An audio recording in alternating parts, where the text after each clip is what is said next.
Will Emu emerge as the real victor of the Elbaf arc? Is Gunko going to self-sacrifice herself in order to save the Straw Hat crew? And what is the most realistic way this arc of Elbaf can go from here on out? Be sure to watch this video till the end because I am going to discuss the most convenient way just to defeat Emu without actually defeating Emu. This will be a win-win situation for both Emu and the Straw Hat crew as well. So it is not going to hurt anyone's credibility. But before we move into that, I have one small request, and that is to like this video, share this video and subscribe to our channel Any Motion. Now let's get back into the main video. So let us set this straight. What are Emu's absolute victory points? The absolute victory point for Emu right now here in Elbaf is first of all kidnap all the little kids and potentially kill someone like Loki or Luffy because they are going to be huge problem for him in the future. And that is also one of the main reasons why he personally came here in Elbaf, because when he possessed Gunko, he cannot bring down someone like Loki or Luffy, and that is why he personally left his castle and his comfort zone to be here in Elbaf so that his interests do not get hampered. He is here to make sure that whatever plan he has for the future of the One Piece world is secured and his interests remain aligned, and that is again the reason why he is here in Elbaf. And from the looks of it, it looks like Emu really has a very big upper hand. And heck, even after the last chapter, that is 1190, he even has an extra pair of left hand from Gaban himself. Now he can also keep this hand with a tag that says, "This is a left hand that belonged to the left hand man of the Pirate King Goldie Roger, aka the left hand of Gaban." Now with that terrible joke, let us actually talk about something really more interesting, and that is who else is left in the island of Elbaf that could actually aid Luffy, because Loki right now is locked out and just someone like Zoro and Sanji are just currently engaging Summers and Kirringham, and both of them after the enhancement of Omen are really giving both Zoro and Sanji really tough time. And someone like Zoro used one of his strongest attacks, and Summers, who again did not had any kind of feats, he really lost to someone like Shaki, just shove it up like it is nothing. So the power enhancement given to someone like Summers and Kirringham would be enormous, and now I'm really feeling for someone like Sanji, because Zoro is a beast and he also has Conqueror's Haki, yet he is not able to just split open someone like Summers. So Kirringham, who I always keep above someone like Summers, is fighting Sanji, who doesn't yet unlocked his Conqueror's Haki. So what is going to happen there is going to be very interesting to see. Now if you guys are interested about Omen and why Omen is the real villain and not Emu, be sure to check my Omen video out. It is one of the best videos I ever made, and after watching this video you can just go check it out on our channel. It is a classic one for sure. But now if we just scan through every single candidate, Gaban was definitely one of them, but after losing his left hand, which by the way every single character in One Piece that permanently loses a hand is always the left hand. You know why that is the case? You see, when drawing a manga, when especially you have over 1,000 chapters, if you are just cutting someone's left hand and someone's right hand while they were going to bring these characters back in the future, it could be really something that you might forget that which character loses which hand. And sometimes when there is high production and high rate of production, you could have some misplaced hand things, right? You could have someone lose their right hand, but when the chapter comes out, the left hand is missing. So to keep everything more consistent, Oda always cuts off someone's left hand. So in this way he doesn't need to remember who lost to which hand. Everyone who is missing a hand is always missing his left hand. For example, Shanks and Kid are also missing their left hand and not the right ones. Now let us come back to our topic, because we just got drifted with an cutting left or right hand conversation for way too long. But as I was saying, if you just scan the cast of Elbaf, there are not too many people left who could just easily stand up to Emu and just face him.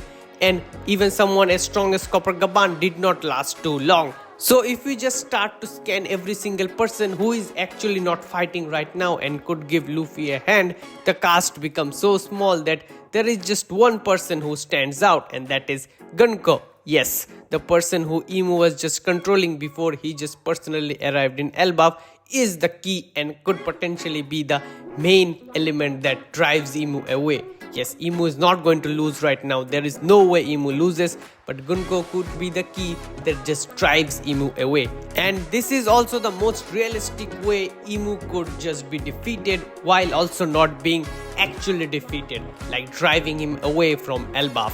Or Emu could also die from a heart attack. By the way, I said this in every single one of my video. Emu is bleeding, and that is very important. Oda is always showing us that Emu is somehow bleeding without being attacked. He started to bleed when he just reached Elbaf, and when his fight was going on with Copacabana, he also started to bleed heavily, and at that time, just the panel before he started to bleed, he was really okay, but the next panel he started to bleed, and Copacabana did not attack between those panels, so his bleeding is something very serious, and he starts to bleed without any notice or without any warning. So something is going on with Emu, so I would be sure to keep an eye on that, because that could be also a thing that Emu just dies with a heart attack or with an internal illness or something.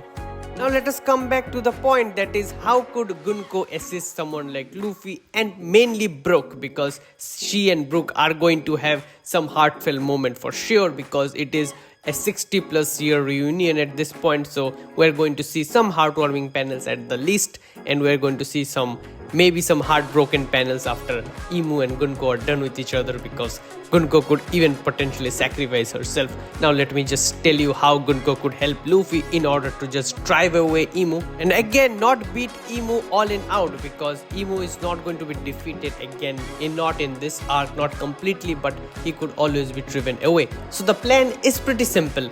Gunko can control the gate of the abyss. We saw that she summoned someone like Kirringham and Summers, and based on Summers' appearance, it felt like it was in a bit of hurry, because I don't think Summers really preferred to be summoned while he is wearing his favorite hard boxers. So it was in a pretty big hurry, and Gunko's this ability is the main thing that is going to help drive Emu away. There is a magic circle or the gate of the abyss drawn in the castle of someone like King Harold, so we just need to drive Emu there, then Gunko could easily open the gate and send Emu back. Well, it is not going to be that simple, because Emu could be the owner of the abyss, so sending someone back by using their own power could be a bit of stretch.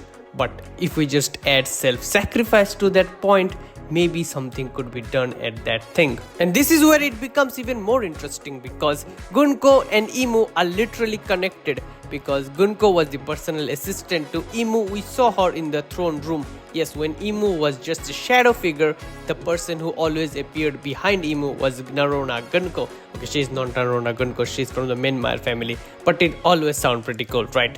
But the point is, Menmire family Gunko was always there behind of Emu, and they have a bit of connection, because Emu does not just took over anyone. The persons we just saw Emu took over to this point is the Gorosei, right? Especially Saint Saturn, RIP my man.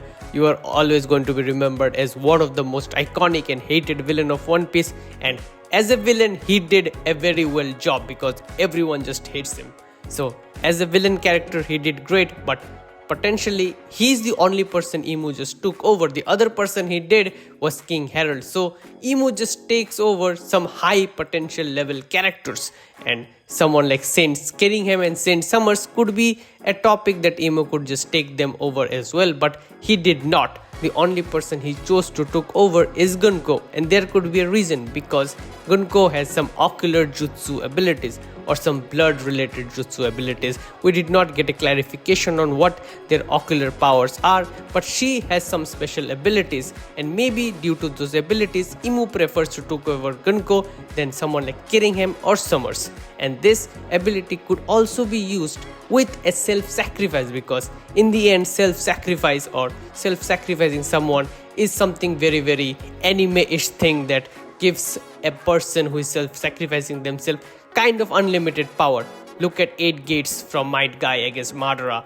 It was pretty epic. Again, Might Guy didn't die because Naruto saved him at the last moment, but the power output given by the 8 gate was so strong that he was able to damage Madara when he was at his strongest. And we all can say that that screen was really iconic. But moving back to One Piece, what thing I'm saying is that someone's self-sacrifice is always treated as a very big deal in any anime, not alone in One Piece. So Gunko self-sacrificing herself with her ocular jutsu could be a potential hole where Emu could fell and then just transported back into his castle. Now, how are we going to just drive Emu to that potential hole, or the hole by that I mean the abyss circle? It is pretty not that simple because Luffy is right now down and he is trying to regenerate by using his toon abilities.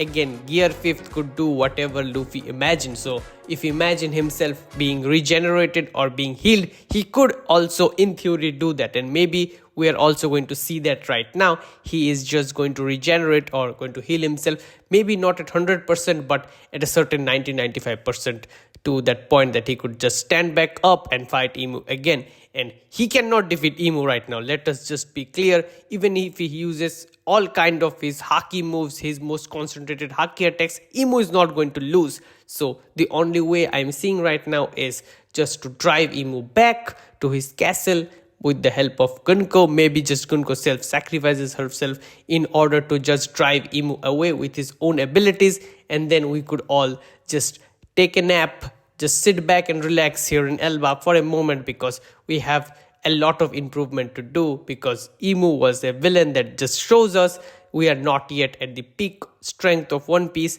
and the strength that is required to fight in the final war. But that will be it for today's video. I hope you guys liked this video. If you guys watched this video till the end, thank you so much for watching this video.